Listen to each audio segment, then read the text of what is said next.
Ya han pasado 10 años de aquel suceso, pero lo recuerdo claramente, pues es la experiencia más aterradora que he vivido. Era mi último año en la Facultad de Comunicación y todo era perfecto. Fotografía y edición era mi materia favorita, y aunque demandaba mucho de mi tiempo, me encantaba estar viviendo mi sueño de niño, ser reportero. Los proyectos finales se acercaban y uno de los que más me emocionaba era el de esa materia, pues debíamos poner en práctica todo lo que habíamos aprendido durante el semestre. Sinceramente era muy bueno en eso. Siempre tenía las mejores notas, pero esta vez no sabía sobre qué hacer mi proyecto. El proyecto era en equipos y teníamos que hacer un documental en video acerca de algún tema interesante y principalmente captar la esencia de algún lugar que debía tener mucha historia que contar. Mis amigos y yo habíamos pensado en un ex museo. Iba a ser increíble retratar cada detalle, pero el encargado nos dijo a última hora que nuestra propuesta había sido desacatada. Así que teníamos que encontrar otro lugar. Al llegar al departamento le conté a mi novia sobre aquel inconveniente.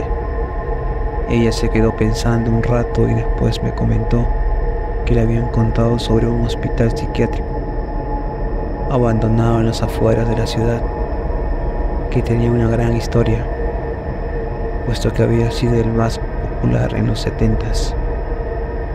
A ella le encantaban las historias de terror y por eso sabía demasiado acerca de eso. Aunque para ser sinceros, a mí no me gustaban mucho esos temas.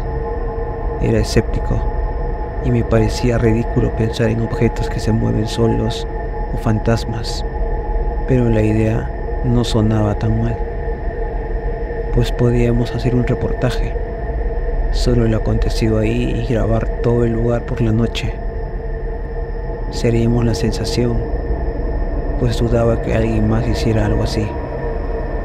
Hice la propuesta a mis amigos y ellos aceptaron, pero de nuevo debíamos pedir permiso. Mi novia me pidió ir con nosotros, ya que le emocionaba mucho conocer el lugar. Yo acepté con gusto, incluso le dije que podía estar en la grabación con nosotros, si es que aceptaban darnos permiso, y así vivir la experiencia junto conmigo. Decidimos ir al día siguiente saliendo de la universidad. Íbamos mis 3 amigos, Pedro, Juan y Jorge, mi novia Raquel y yo. Nos llevó algo de tiempo llegar hasta ahí, y en el camino íbamos planeando qué decir para que nos dieran permiso. Incluso llevamos un oficio de la escuela para que fuera más fácil. Después de una larga hora de camino llegamos, y la verdad nos sorprendimos cuando vimos lo grande que era el lugar. Yo no creía en nada de vibras, pero si pudiera describir la vibra de ese lugar diría que era pesada y aterradora. El hospital era enorme, la pintura que alguna vez fue blanca estaba desgastada y ahora era amarilla. Eran 3 pisos y la puerta de entrada era gigante. Estaba toda grafiteada, seguramente por la gente que se metía y vandalizada. Por la noche daba un aspecto espeluznante. El guardia nos recibió con desconfianza, pero después de contarle el proyecto, se portó muy amable. Aceptó que entráramos y grabemos, siempre y cuando no hiciéramos ningún daño a la propiedad. Además nos dijo que él nos hacía responsable de cualquier acontecimiento extraño, porque en aquel lugar pasaban cosas muy raras. Nos empezó a dar un recorrido y nos contó acerca del lugar. Cuando entramos a la planta baja, Pude sentir como la piel se me ponía chinita, pues había una vibra muy pesada y aunque era de día, se veía muy oscuro dentro, demasiado tétrico, incluso para mí. Las paredes estaban pintadas de blanco, pero se notaban manchas de lo que parecía ser sangre. La recepción tenía una computadora y un teléfono, muy viejos, todos llenos de polvo, así como papeles, lo que parecían ser expedientes y un libro de visitas aún abierto con la fecha del 7 de septiembre de 1966. Nos llevó a los cuartos. En ellos solo había una cama individual y una pequeña mesita de noche al lado. La pintura de estos era diferente. Estaban pintados de un verde opaco y triste. Estaban llenas de rayones por todos lados, dibujos extraños y algunos tenían grafitis recientes. Después, mientras subimos por las escaleras, nos contó que ese hospital había sido clausurado en 1970, ya que se practicaban lobotomías y experimentos aterradores a muchos de los pacientes, que definitivamente nunca saldrían, pues quedaban mucho peor o muertos. Experimentaban a través de electrochoques, de encierros con los miedos más grandes de los enfermos. Los dejaban sin comer, sin agua o sin dormir por días e incluso semanas, con picadura de insectos a los que algunos eran alérgicos, o con operaciones a nivel quirúrgico del cerebro. Cuando llegamos al segundo piso, la tensión comenzó a crecer. En el aire se respiraba terror y desesperación. Aunque nadie dijo nada, estoy seguro de que todos lo sentimos. En esa planta había cuartos como los de abajo, muchísimos más de hecho. También estaban las duchas, los baños, que aún estaban sucios, y alrededor de 10 consultorios con camillas metálicas, medicamentos e instrumentos quirúrgicos. En estos lugares habían fotos de los médicos, así como certificados colgados en las paredes. Pudimos notar que la foto de un médico en particular se repetía en varias ocasiones. Cuando le preguntamos al guardia, nos dijo que aquel hombre había sido el director del lugar y que era quien practicaba los experimentos y las operaciones. En ese tipo de hospitales no hay muchas ventanas, nos explicó, pues podía darse el caso de suicidios. Solo existían dos muy grandes, y nos contó que todas las noches los cerraba y amanecían abiertas. Al finalizar, nos dijo que el recorrido lo podíamos hacer al día siguiente. Podíamos grabar, ya que era su noche libre y nadie los molestaría. Además nos iba a prestar unas colchonetas por si queríamos dormir y listo.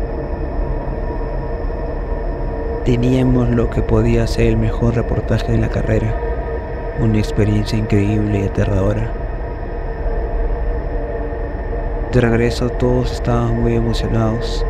Nos organizamos con lo que llevaríamos, cámaras que instalaríamos en el lugar, micrófonos y por supuesto comida. Al siguiente día, Raquel me ayudaba a preparar lo necesario. Se nos había hecho algo tarde, pues habíamos ido al cine y a comer algo, así que íbamos con prisa. Mis amigos llegaron por nosotros y nos fuimos.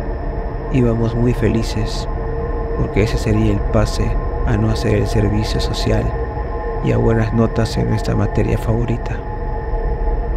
Llegamos y el velador ya nos estaba esperando. Eran las 11 de la noche. Nos recibió con gusto y se puso contento cuando le dimos la comida que le habríamos preparado. Nos acompañó a instalar las cámaras y no voy a negar que todo se veía muchísimo más aterrador de noche.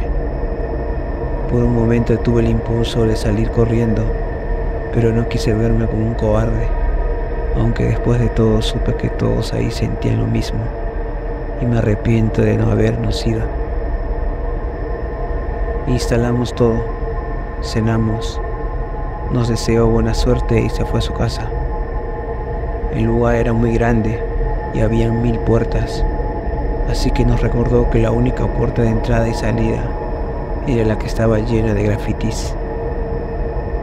Comenzamos la grabación y el recorrido. Empezamos por la parte de abajo, contando lo que sabíamos del lugar. Caminábamos muy despacio y sonreíamos a la cámara. Todo iba normal, hasta que llegamos al piso de arriba y pude sentir la pesadez en el aire, pues a pesar de que teníamos las linternas, la oscuridad parecía consumir la luz cada vez más, y el aspecto de aquel lugar, lleno de camas vacías, de paredes llenas de sangre e instrumentos quirúrgicos, resultaba horrible. Raquel nos dijo que la vibra era mala, puesto que en ese lugar hubo mucho sufrimiento, desesperación y locura. Ya eran las 2 de la mañana y todavía nos faltaba recorrer mucho del lugar, pero ya estábamos muy cansados, así que decidimos dormir 1 hora para reponernos y seguir. Nos acomodamos las colchonetas y descansamos.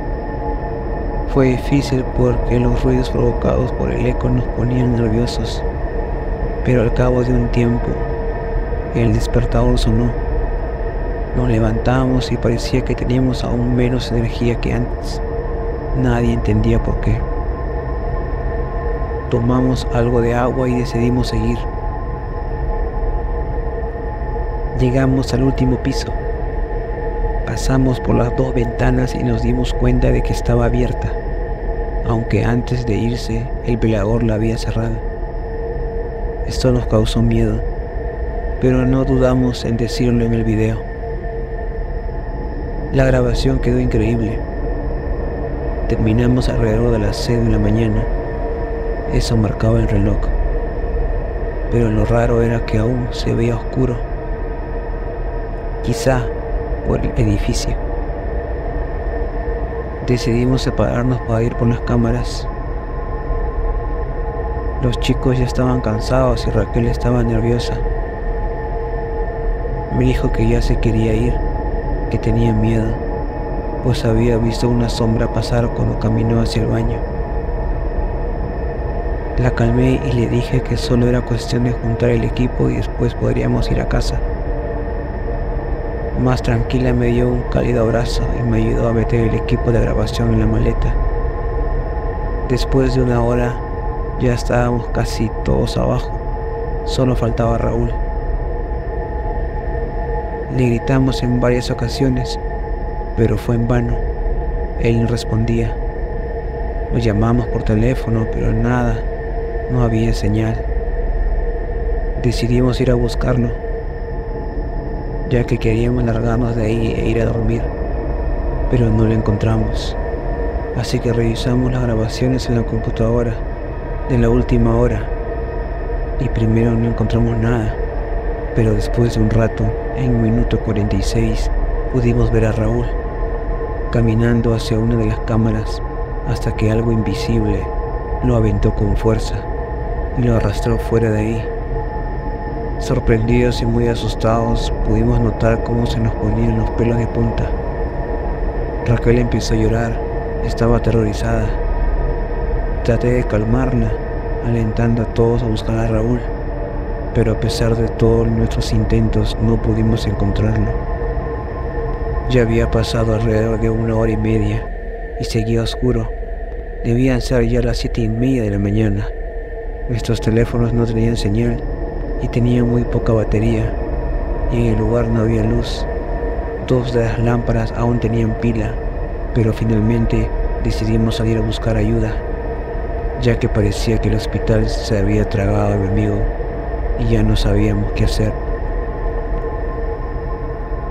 Abrimos cuidadosamente la puerta llena de grafitis, esperando encontrar por fin algo de luz del día, pero lo que vimos nos heló la sangre por completo, pues al otro lado de la puerta había otro pasillo, no la salida. aunque habíamos jurado que esa era la puerta, era la única con esos dibujos. No podíamos creerlo. Habían más y más pasillos, pero seguimos adelante. Pensamos que quizá el miedo y el sueño nos estaban haciendo una mala jugada, que la puerta estaría más adelante, pero nunca la encontramos. Al pasar por uno de los cuartos, vimos una silla de ruedas, ya muy vieja. Seguimos sin hacer caso, pero algo nos hizo voltear. La silla había salido de la habitación y estaba atrás de nosotros, moviéndose lentamente. El cuerpo nos temblaba y la boca se nos abrió involuntariamente. Se sentía mucho más frío en el lugar y la luz era muy poca. Salimos corriendo de aquel pasillo hasta llegar a lo que parecían las tuberías del hospital, donde seguimos buscando a nuestro amigo, pero era inútil. Todo olía a humedad y a podrido, pero continuamos ya que pensamos que sería la única salida. Era como estar en un laberinto. Ya habían pasado horas y la salida parecía no existir. Nuestros relojes marcaban las 10 de la mañana, pero seguía sin amanecer. Seguimos caminando y nos alegramos al ver una puerta a unos kilómetros. Era de metal, ya oxidado por los años, y en donde se supone que iría un candado no había nada, así que pudimos entrar. Al llegar a la puerta, la abrimos lentamente y con un solo ojo me asomé, pues no sabíamos que nos encontraríamos. Pedía con todo mi corazón que fuera la salida, pero lo que vi ahí me traumó para siempre. El cuarto era grande, estaba pintado de un color azul claro. La atmósfera era triste y oscura. En medio había una cama metálica con una mujer en ella y un hombre con la cabeza agachada, que por el uniforme supe que era médico. Estaba sacando su cerebro poco a poco. No pude evitar soltar un grito, y en ese momento el hombre volteó. Su cara estaba muy pálida y sus cuencas estaban vacías. De su boca salía sangre y se veía muy enojado. A pesar de eso pude reconocerlo. Era quien nos había dicho el velador que fue el director del hospital. Corrió hacia nosotros, pero rápidamente cerramos la puerta. Avanzamos hacia el otro lado y llegamos al mismo lugar, con la puerta llena de grafitis. Sin pensarlo, la abrimos nuevamente con el temor de encontrar otro pasillo, pero esta vez era la salida. El sol tocaba nuestra cara y la luz iluminaba nuestros ojos. Aliviados fuimos hasta el auto. Nuestros corazones latían como nunca. Después de ese terrible acontecimiento, algo cambió en nosotros, pues fue como estar en el mismísimo infierno. Siempre pienso en lo que hubiera pasado si al abrir la puerta seguiría sin ser la salida, y escalofríos recorren mi cuerpo. Nadie nos cree todo lo que sucedió aquella noche, pero tampoco se explican dónde está Raúl. Aún esperamos que vuelva. Aún esperamos que encuentre la salida.